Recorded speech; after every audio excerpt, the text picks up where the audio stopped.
ស្រីអីលើមិនដូចពីដើមទេសម័យយាយចិនស្រីប្រែមិនទៀងអ្នកណាចាប់បានបើចិត្តស្រីដូចនឹងភ្លៀងអនាងអើយគូស្នេហ៍ជាងសំពុតអាខ្ញុំឃើញស្រីល្អចង់អង្វរសូមណាតែមិនហ៊ានទេមិនហ៊ានទេតែខ្លាស្រីអីលើចិនគិតទៅដូចបិសាគួរឲ្យខ្លាចជាងខ្លាទៅទៀតបាទប្រប្រាស់ស្មាស្រីខ្លាចទេមិនលែ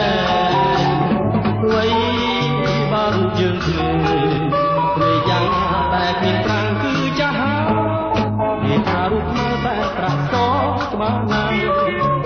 ថារូបចាស់តែប្រាក់ក្មេងក៏ត្រូវយេ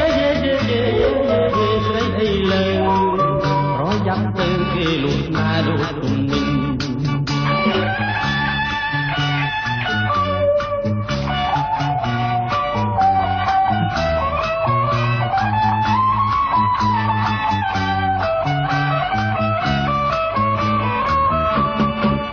ស្រីអីនៅមិនដូចពីដើមទេ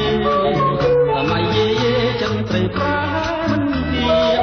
អ្នកណាចាប់បានបើចិត្តស្រីដូចទុំពីអរនាងអើយនាងដូរស្នេហ៍ជាងសំពុតអាខ្ញុំឃើញស្រីល្អចង់អង្វរសូមណាតែមិនហ៊ានទេសែនខ្លាស្រីអីលើគិតទៅដូចបិសាគួរឲ្យខ្លាចជាងខ្លាទៅទៀតបាទប្រប្រាស់ស្នេហ៍ស្រីឆ្លាយទេមិន